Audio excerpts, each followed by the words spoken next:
Welcome to my channel, where there are interesting and equally sensational stories. Listen to today's story. Some people will do anything for love. Today on our space, a cheater likes to hide things in plain sight. Wife posed her lover as her brother and cheated on me, so I disgraced her in front of her family. I, 32 male, have been married to my wife for over a year. I know it's just a year of marriage, but I'm here telling my story. So I met my wife around 3 years ago. For the privacy's sake, I'll call her Renee. 28 female. When I first met her, she was new to the city, struggling to make a career. She wanted to become a fashion designer in Hollywood, but her parents didn't approve of profession because of the not-so-decent reputation of Hollywood. Besides, they wanted her to join their family business instead of hopping into a job. To prove her point, Renee moved to California and joined the company as a fashion intern. I'm into the advertising industry, and my work profile includes onboarding fashion designing companies to design close with the ads. That's how I met Renee. Although she was new to her company, her manager used to tag her along during briefing sessions because she was really sharp. After a few months, Renee single-handedly dealt with her company, and that's when we started seeing each other. It started off as professional meetings and eventually turned into romantic dates. I was impressed by Renee's charisma and resilience. She fought with her parents, almost got abandoned by them, and left her hometown because she chose her passion. We had to keep our relationship hidden because her company had a no-relationship policy with the clients. After 6 months of her internship, she switched to a better-paying full-time role in a different company. After her job switch, we decided to keep our personal and professional relationships separate because it might cost us our jobs. But we moved in together and officially started dating. Renee had no friends in the city except for her colleagues from the past and current company. So she mostly used to tag along with my friends. She was friendly, smart, and had a great sense of humor. She became a part of our friend group in no time. It was so fun to be around Renee that I never had a second thought about her. After 2 years of dating, I proposed Renee. She gladly said yes, but was also worried about not having her parents on board.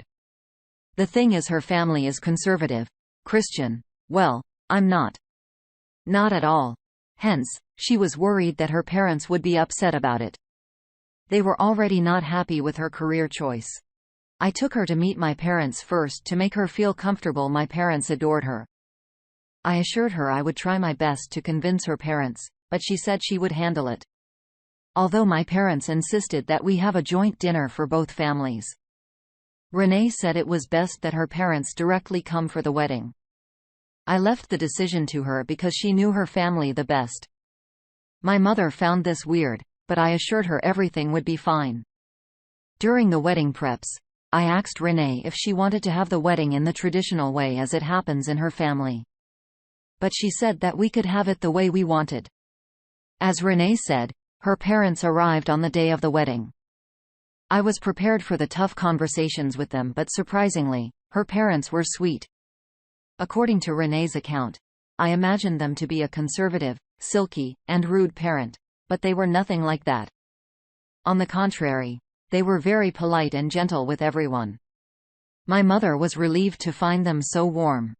I lauded Renee for doing a great job at convincing her parents about the wedding.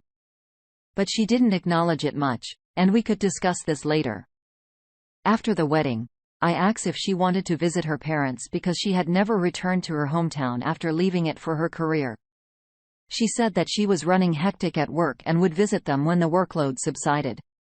5 months ago, I had to visit Tokyo for work purposes. It was a 4-day trip, but I got it extended for a week to explore the city. It was all fine and Renee knew about it ever since it was planned.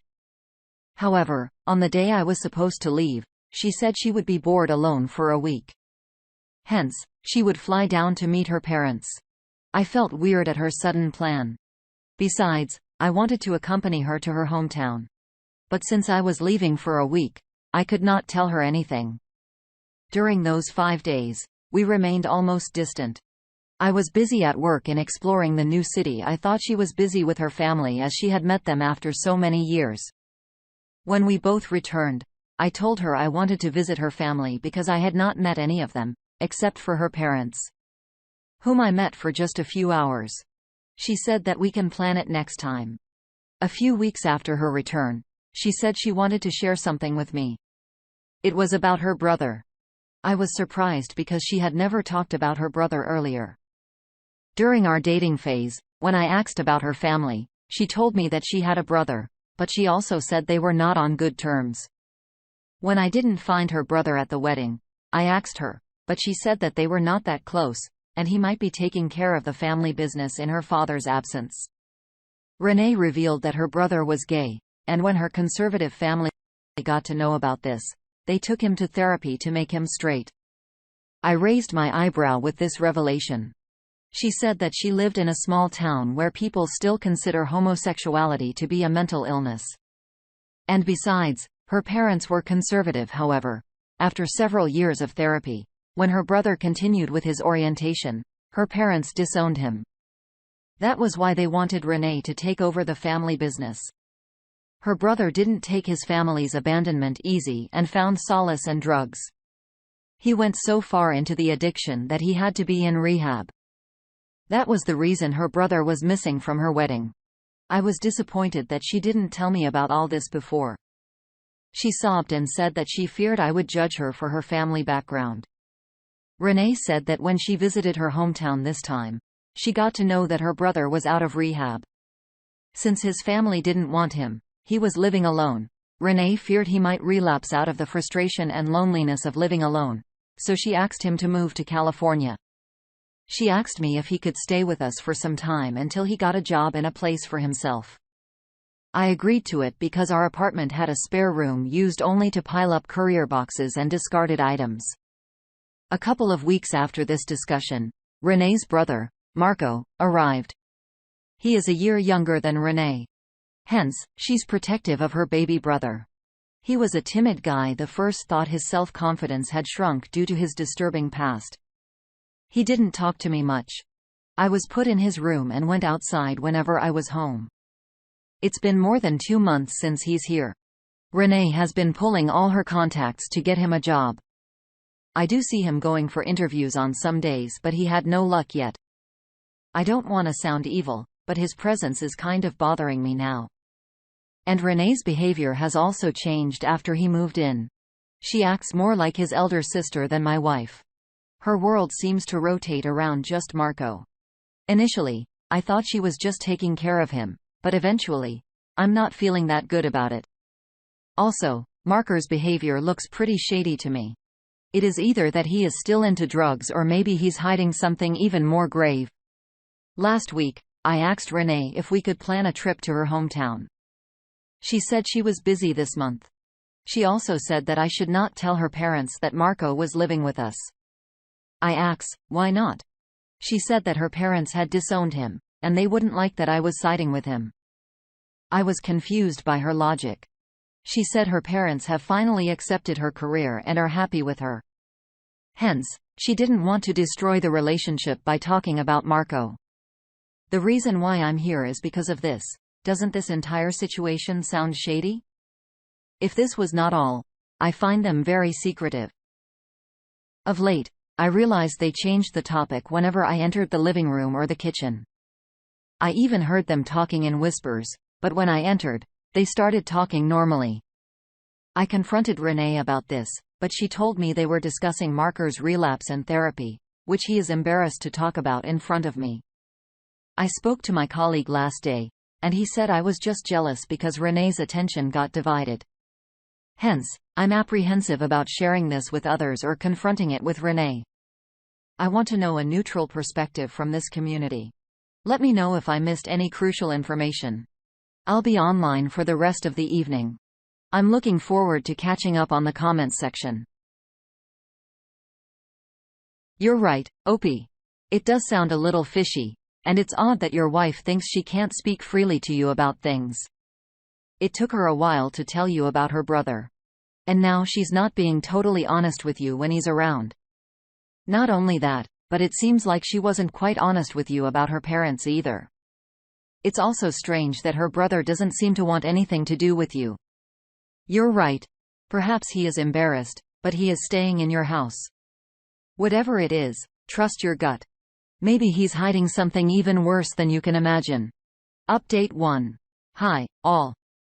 Thanks for the advice on the last post. Some of you sent me the stories of other men whose wives cheated on them by posing their lovers as their brothers, and that hit me hard. It was something beyond imaginable. So instead of jumping to the conclusion, I started digging into it. I started off by checking his ID. I wished I had done that earlier. Few days after my first post, I suddenly walked into living room where Renee and Marco were sitting. I asked Marco if you had any luck with the interviews yet. They both were taken by surprise because I never used to ask these personal questions to them. He stammered for a while and said he was in talks with several recruiters, but nothing has panned up yet. I told them my friend needs a supervisor for his office and is looking for someone reliable, so I wanted to refer Marco for that role.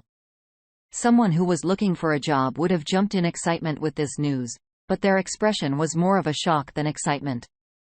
Without giving them any opportunity to think further, I asked for his resume. Renee jumped in and said she would share it in some time, but I insisted that I needed it right away.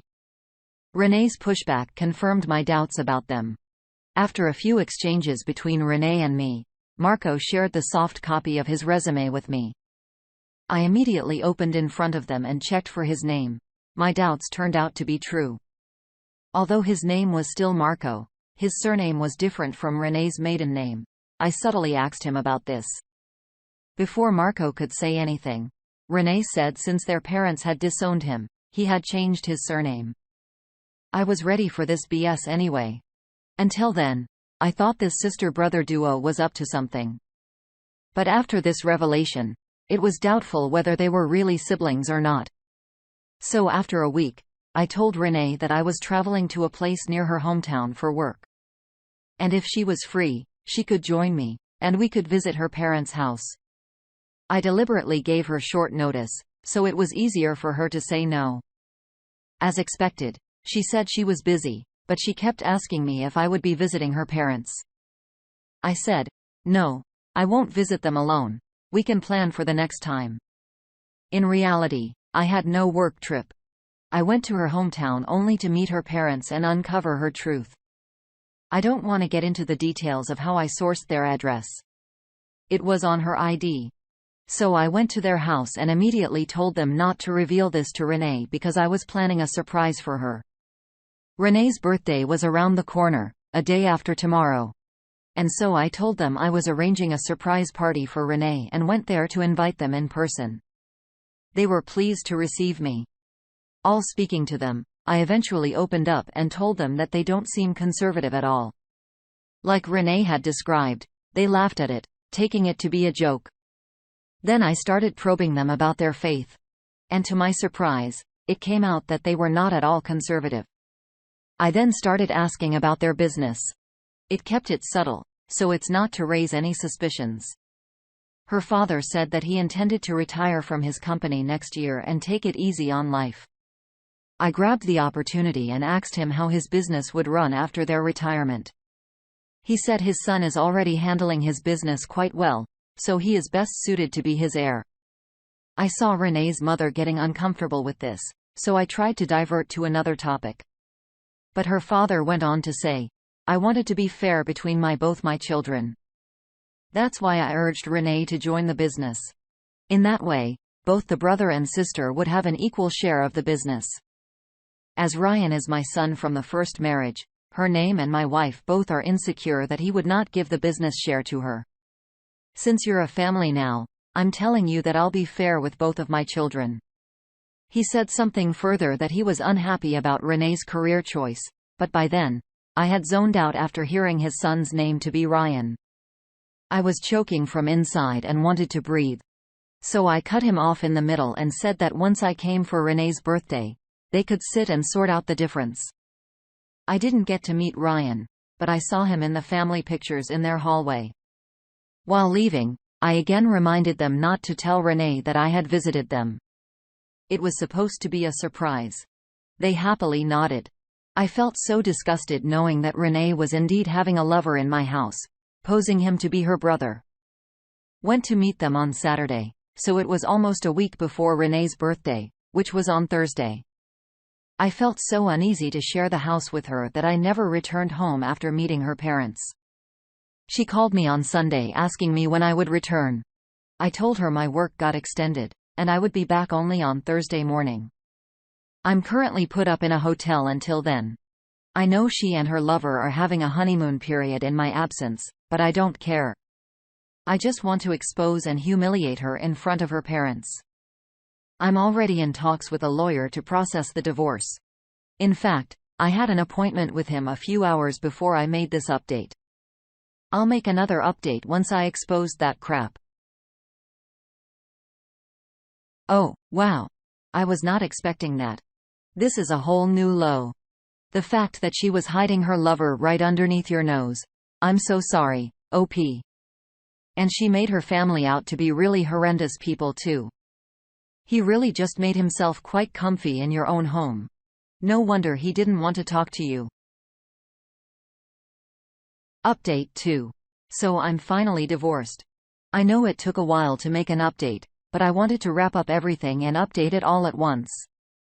For people who commented that I ignored all the red flags when it clearly displayed all over my face.